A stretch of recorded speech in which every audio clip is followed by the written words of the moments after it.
मेरे बहुत ही प्रिय और बेहद सम्मानित साथियों, हृदय की असीम गहराइयों से अभिनंदन, बहुत बहुत हार्दिक स्वागत। साथियों, निर्णय कई बार लेने बहुत आसान हो जाते हैं, बड़ी आसानी से हम ले लेते हैं।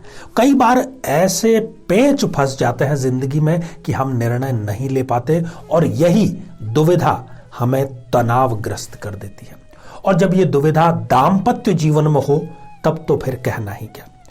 एक और हमारी टेंडेंसी होती है कि जो अभी व्यक्ति या वस्तु हमारे पास है, हमारे साथ है, वो हमें दुनिया की सबसे खराब व्यक्ति या वस्तु नजर आती है।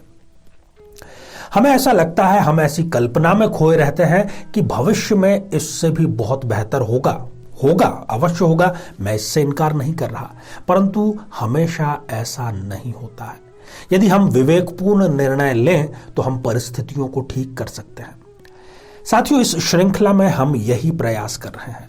हजारों लाखों लोगों की यह विडंबना है कि जिस रिश्ते में वो है, इसको त्याग करके वो कोई स्वर्गीय रिश्ता प्राप्त कर लेंगे, फिर जिंदगी में किसी प्रकार की कोई समस्या आएगी ही नहीं। और जब वो दूसरी शादी कर लेते हैं तब पछताते हैं कि इस शादी से तो पहली शादी ही बेहतर थी। तो यदि आप भी इस प्रकार के किसी निर्णय को लेने में उलझ गए हैं तो हम आपकी मदद कर रहे हैं। शोधपूर्ण है, शास्त्रीय है, पूर्ण वैदिक रीति से है। तो इस श्रृंखला में ही आज हम चर्चा करेंगे, यदि आप मकर लग्न के जातक या जातिका हैं तो कौन सी ऐसी 4 स्थितियां हैं, यदि वो आपकी जन्म पत्रिका में है तो इसी रिश्ते को सुधारिए। आगे का रिश्ता इससे भी अधिक खराब होने की प्रबल संभावना है। साथियों, विस्तार से हम चर्चा करें इससे पहले एक बेहद जरूरी सूचना कि हम हमारे प्रत्येक एपिसोड के अंत में किसी न किसी जातक के प्रश्न का उत्तर देते हैं और ये प्रश्न हमें प्राप्त होता है आप लोगों के ही द्वारा YouTube कमेंट के माध्यम से। साथियों, जब भी आपको अपना कमेंट लिखना हो उससे पहले आपको लिखना है #आचार्य चंद्रकांत। इसके बाद में आप अपना कमेंट लिखिए और साथ ही इसी एपिसोड से संबंधित एक प्रश्न जो कि इसी एपिसोड के अंत में आपसे पूछा जाएगा, उसका सही उत्तर साथ में लिखा होना बेहद जरूरी है। बड़े महंगे महंगे तलाक खासतौर पर 2021 में हुए हैं। पूरी दुनिया की आंखें चौंधिया गई उनकी राशि को देख करके। चाहे वो जेफ बेजोस का तलाक हो, बिल गेट्स का तलाक हो या भी और तमाम कुछ सेलिब्रिटीज का तलाक हो, परंतु भारतीय मध्यम वर्ग के लिए महंगा कब पड़ सकता है तलाक? जब तलाक के बाद में उसका दूसरा विवाह ही ना संपन्न हो, या फिर जो दूसरा विवाह संपन्न हो उसमें पढ़ करके वो अपने पिछले विवाह को ही याद करे कि इससे तो पहला विवाह ही ज्यादा बेहतर था। तो आइए साथियों, बिना किसी देरी किए हम मकर लग्न की जन्म पत्रिका में कुछ विश्लेषण करने का प्रयास करते हैं। आप भी अपनी जन्म पत्रिका अपने हाथ में उठा लीजिए। साथियों, जब भी तलाक लेने नहीं लेने का निर्णय करना होता है तो सप्तमेश, द्वितीयेश और एकादशेश, इन तीनों की स्थिति हमें देखनी पड़ती है। इस जन्म पत्रिका में सप्तमेश चंद्रमा बनते हैं, धनेश की यदि बात करें तो वो शनिदेव बनते हैं और लाभेश स्वयं मंगल देव बनते हैं। मकर लग्न की जन्म पत्रिका है, लग्न में ही आप देख रहे हैं कि 10 नंबर का अंक लिखा है।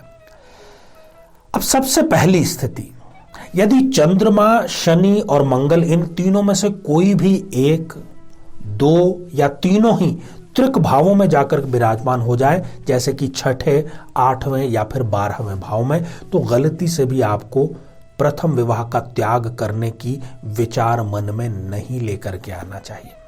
जो द्वितीय विवाह यदि आप जिद करके कर भी लेंगे तो वो आपको जो जीवन साथी मिलेगा वो इस प्रकार का होगा कि जीवन भर आप उसके व्यवहार का ही अंदाजा नहीं लगा पाएंगे कि आप क्या बोलें कि वो खुश हों, वो क्या है, आपका मन में क्या चल रहा है, किसी प्रकार की दूर दूर तक कोई अंडरस्टैंडिंग नहीं रहती है।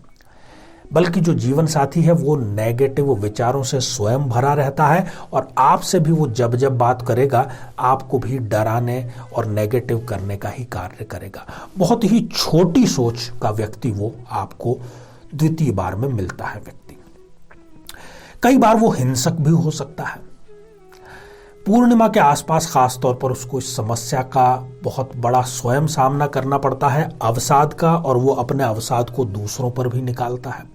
जिंदगी से वो कहते हैं ना कि रौनक और जीने की इच्छा वो दोनों ही समाप्त हो जाती है। व्यक्ति एक एक दिन गिन गिन कर निकालना प्रारंभ करता है कि धन्यवाद है ईश्वर, आज का दिन तो बीता। साथियों, दूसरी स्थिति है इन ग्रहों का नीच राशि में चले जाना। यदि चंद्रमा जहां पर 8 नंबर का आप अंक लिखा हुआ देख रहे हैं वहां बैठ जाए, या फिर शनिदेव जहां पर कि आप 1 नंबर का अंक लिखा हुआ देख रहे हैं वहां बैठ जाए, या फिर मंगल देव 4 नंबर का अंक जहां लिखा हुआ आप देख रहे हैं वहां बैठ जाए, ये भी द्वितीय विवाह के बाद में जीवन में सूनापन लेकर के आ जाते हैं। अब जरूरी नहीं कि तीनों नीच राशि के हों, कोई एक भी है, 2 है, तीनों है, तीनों ही परिस्थितियों में द्वितीय विवाह वर्जित आपको मानना चाहिए। आपकी जो संतान है, चाहे फिर वो प्रथम विवाह की हो या द्वितीय विवाह की, उस पर आप दोनों के लड़ाई झगड़े का बड़ा गहरा, बड़ा नेगेटिव असर पड़ता है।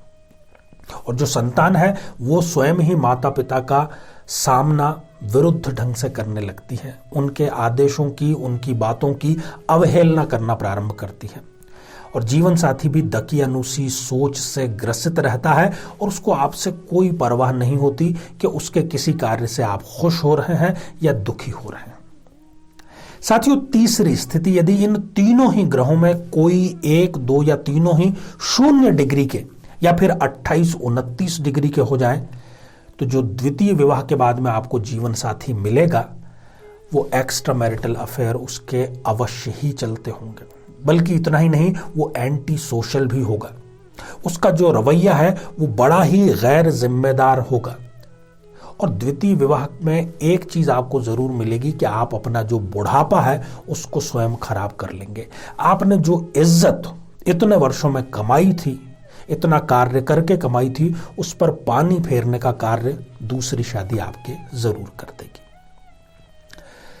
साथियों, चौथी और अंतिम स्थिति है इन तीनों ही ग्रहों जिनकी हम आज चर्चा कर रहे हैं, चंद्रमा, शनि और मंगल, इन तीनों में से कोई 1, 2 या तीनों ही अस्त अवस्था में यदि है, तब भी आपको द्वितीय विवाह के बारे में नहीं सोचना चाहिए।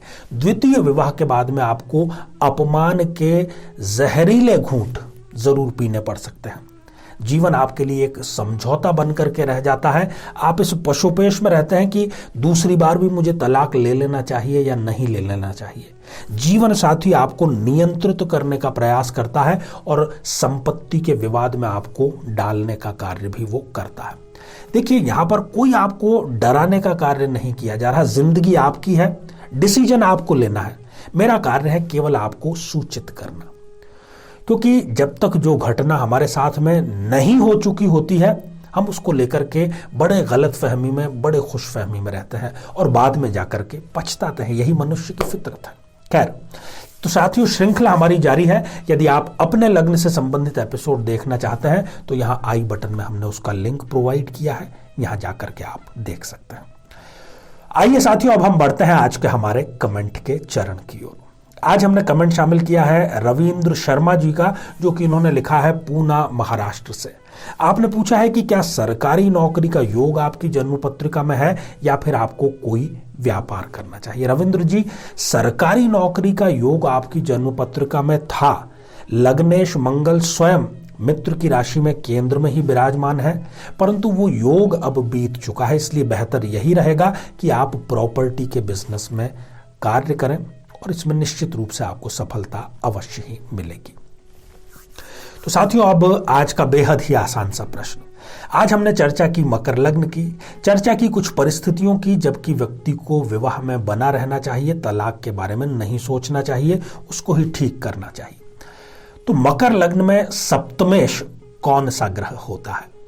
साथियों, आप सभी स्वस्थ, समृद्ध और शांतिपूर्वक जीवन व्यतीत करें। नमस्कार।